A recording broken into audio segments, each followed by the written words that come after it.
Саламатсыздар, урматтуу төрага, урматтуу коллегалар. Биз билим берүү мыйзамын кабыл алганыбызга 2 жыл чукулдап келатат. Бирок тилекке каршы көптөгөн мыйзам алдындагы ар кандай ченемдик, укуктуу токтомдор жана башкалар иштебей атат.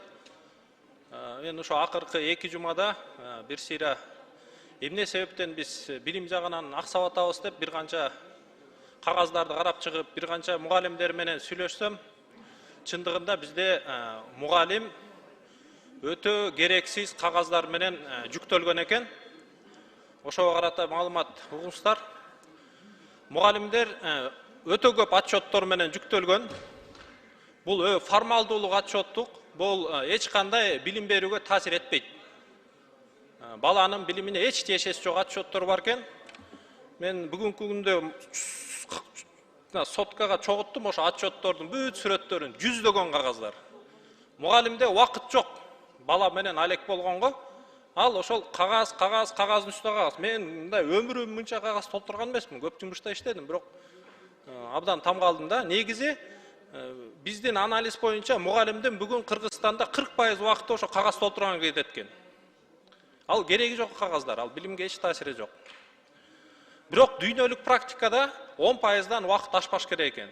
Мугалимдин убакыты 10%дан кагаз толтурганга кетпеш керек. Биз бүгүн санариптештирүү министрлигин инновация министрлиги деп атадык.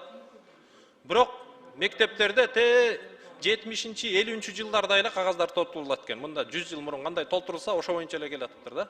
Кийинки слайдка өтсөңүз. Мугалимдин убактысы эмнеге кетип жатат? Жок, буга чейинки, дагы буга чейинки. Соцпаспорт деген бар экен ар бир балага. Бала мектепке келгенде бир 3-4 беттен турган соцпаспортты мугалим кол менен толтурат экен. Элестетип бериңиздер.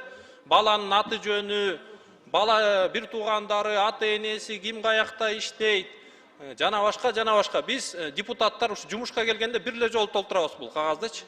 А мугалимдин азыр билесиздер, класстарда 30, 40, 50 баладан бар. Ар бирөөнө 2-3 беттен толтуруп көрүңүздөр. Сабак бергенге убакыт деле калбайт. Азыр түндүк системасында ар бир балага бүт маалымат бар. Мен ойлойм, бул отчетту эч кандай мугалимге жүктөлбөш керек. Муну толугу менен түндүк системасы аркылуу автоматтык түрдө маалыматты кимге керек болсо ошол жерден чогултуп алыш керек. Кийинки отчет болсо класс жетекчилеринин секциясы. Ар бир мугалимдин ушуга папкасы бар экен, ай сайын ошо папкасына бир кагаз кошуп толтуруп турат экен. Ата-энелер мектеби деп бүгүнкү күндө негизи жакшы бир ыкма берди биздин Гапыр Мадаминов агайдан. Бирок тилекке каршы колдонгондо биз муну башкача колдонуп атабыз. Ар бир мектепте уюштуруучу бар, андан тышкары ар бир мугалимге жүктөп коет экен. Сен ушул ата-энелер мектеби боюнча папка ач, сүрөттөрдү тарт, отчетторду бер деп, бул ата-эне мектебине эмес эле мугалимди кагаз менен жүктөө мектебине айланып кетиптир да тилекке каршы. Класс жетекчинин портфолиосы деп, ар бир класс жетекчи папка алат экен да, Гарано районолорго мен ушу сертификаттарды алдым, ушу грамоталарды алдым деп, ошо отчетту да толтуруп берип турат экен да. Бул билим берүүгө кандай тиешеси бар мен билбейм. Эми биз жаңы билим берүү мыйзамында чоң бир иш кылганбыз. Эмне иш кылганбыз? Биз балдарды билим берүүнүн сапатын көзөмөлдөө департаментин ачкан өкмөт алдында. Анын бир эле иши бар, балдардын билимин текшерүү мектеп боюнча. Ошол балдардын билими аркылуу билиниш керек да, бул мугалимдер кандай сабак берип атат. Андан башка отчет сурап кереги жок негизи мугалимденчи. Отряддык күндөлүк, Манас уюму, Семетей уюму деген ар бир мугалим бүгүнкү күндө отчет тапшырат экен. Эми Манас атабызды баарыбыз жакшы көрөбүз. Бирок бүгүн башка заман. Манас эпосын окусак, Манас кезинде Дамаский сталь дегенди колдонгон, эң алдыңкы технологияларды колдонуп, душманды жеңген. Бүгүнкү замандын технологиясы башка. Ал отуруп алып, мектепте 100 бала окуса, эми 100 балага Манас айттырып кереги жок. Арасында шыктуулар бардыр, ошолор айтсын. Калгандар өзүнүн талантына жараша, өзүнүн бир мындай жаккан бир иши менен алек болсо туура болот деп ойлойм. 100% балдардын баарын Манас, Семетей жана ар кандай бир отряддык түзүмдөргө коштуруп, бул да мен ойлойм бир убакыттын дайын жоголуп атабыз. Анан тышкары коопсуз каникул деп каникулга чыгарда ар бир мугалим ата-энелерди чогултуп, бул жерде бул негизи биздин МЧСтин ишиби, силер балдар көлгө түшпөгүлө, чөгүп кетесиңер, жана башка деп ошондой отчет толтурат экен. Эми мугалим мага жооп бере албайт. Мугалим окуу процессинде жооп берет. А бала каникулга чыккандан кийин аны ата-энеге жооп бериш керек. Аны биздин өзгөчө кырдаал министрлиги кааласа ата-энелерди чогултуп алып, өзү бир сабак өтүш керек. Мугалимди муну менен жүктөгөн туура эмес. Кийинки слайдка өтсөк, усулдук кеңеш деген бар экен. Бул жерде директерде өткөн чогулуштагы кагаздарды кайра завуч өткөзөт экен. Кайра кагаздар бүт ксерокстан өтүп өзүнчө папкалар түзүлөт экен.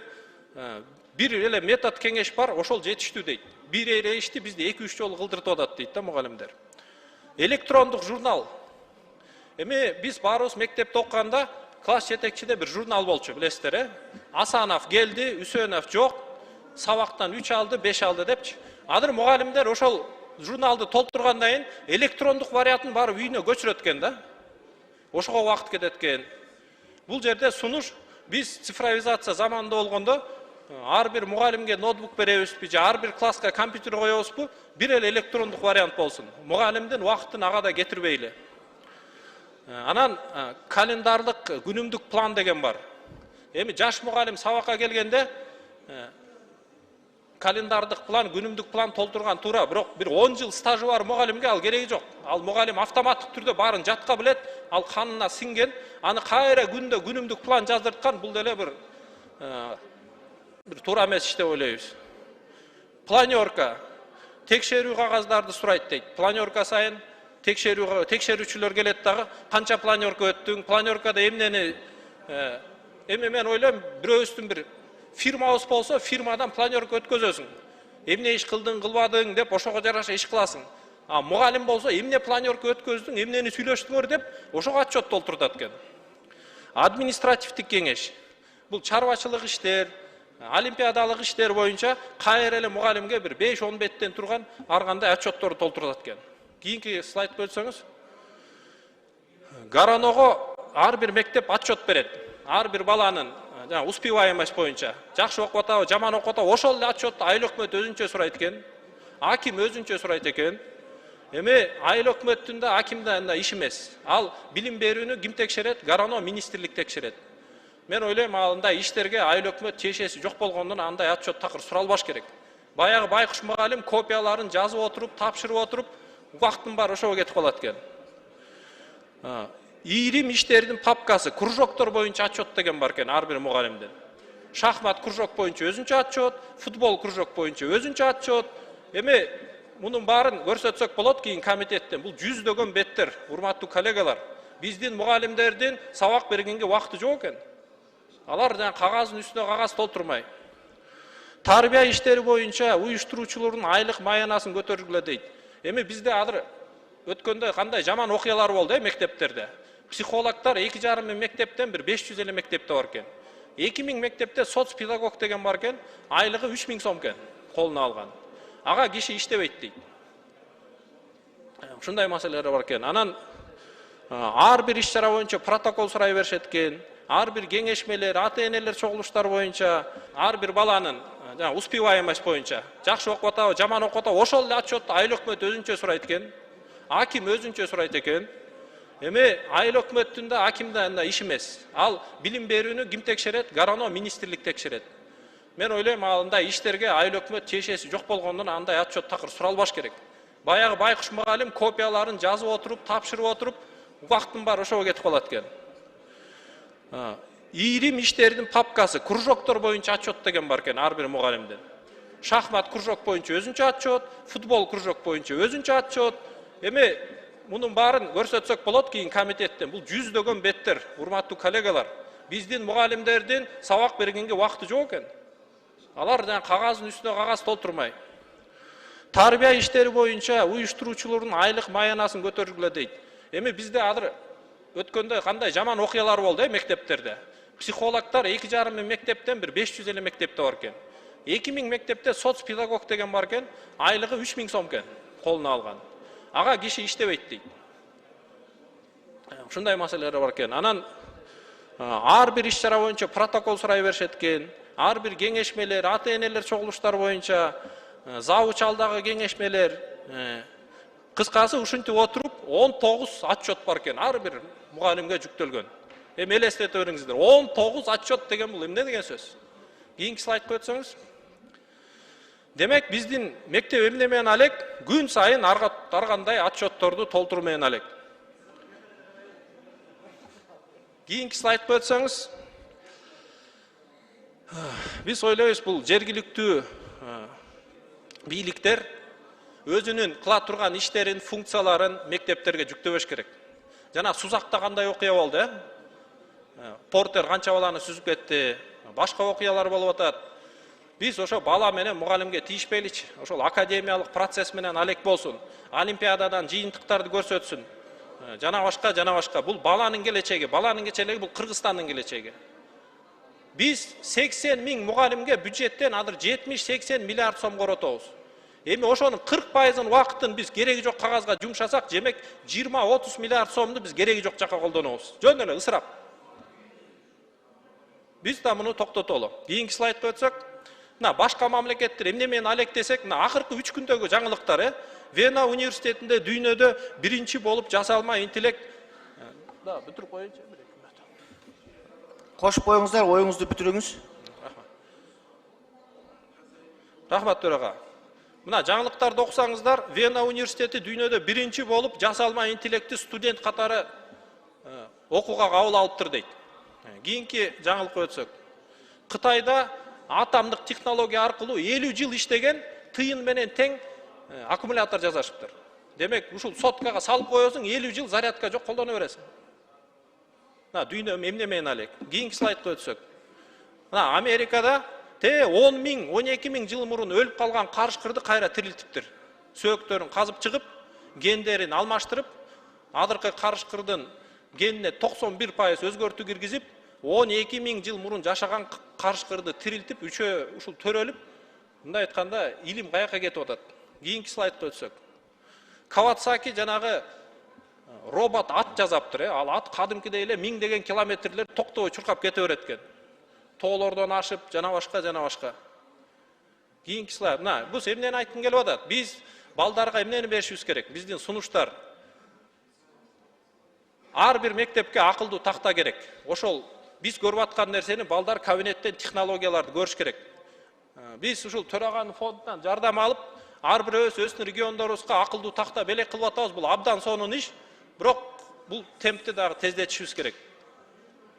Азыр дүйнө өйдө ылдый болуп атат. Кимде алдыңкы технология болсо ошо жеңип атат. Биз азыркы окутуу ыкмасы менен биз тилекке каршы дүйнөдө мындай илим жагынан, технология жагынан артта калган мамлекет болуп калып атабыз. Ар бир мектепте эң алдыңкы лабораториялар ачыш керек. Физика, химия, биология, то есть ушул жаңылыктарды балдар кийин түшүнгөндөй болуш керек. Ошол генди жаңыртыш үчүн азыркы карышкырдын, иттин, ошо айылдагы тооктун гени эмнеден турат? Ал гендин кандай өзгөртсө эмне болот деп, эми дүйнөдө мектептерде ушул билим менен алек балдар. 8-9, 10 класста ошону түшүнөт. Азыр өнүккөн өлкөлөрдүн мектептерине барсаңыз, бизде тилекке каршы ал нерсе жок. Ушундай лабораторияларды ар бир мектепке камсыздабасак, бала мектептен жөн эле чыгып атат. Мындай 50 жылдык мурунку мектептер менен окуйт. Биз окуган эле китептер, ал 50 жыл артта калган бир нерсе. Урматтуу коллегалар, эми биз бул жерде орточо жаштарыбыз 40-50 жаштабыз. 20-30 жылда муун алмашат. Ордубузга кайсы муун келет? Дүйнөдө 200 өлкөнүн арасынан кандай орунду ээлейбиз? Технология, билим жагынан деген чоң суроо бар. Бул өзгөртүүнү кылбасак, биз 10-15 жылдан кийин деле бир кереги жок нерсеге убакытты ысырап кылып кете беребиз. Ошондуктан мен комитетке, жогорку кеңешке бир буйруктун долбоорун сунуштап жатам. Кийинки слайдка өтсөңүз. Буйруктун долбоору мындай, кыскача айтканда. Бул ошо Кендирбаевага, билим берүү министрине сунуштап атабыз. Ушул буйрукту кабыл алсаңыз, мугалимдин окуу процессинде 10%-дан убакыты отчетко кетпесин. Цифровизация болгон отчеттун баары бүт санарип териштирүүгө өтсүн дагы, аны кол менен бир да убакыт мугалим бир да мүнөтүн кетирбесин. Жергиликтүү бийликтер болобу, башка бийликтер болобу, окуу процессине киригишип, мугалимдин, окуучунун убактын албасын.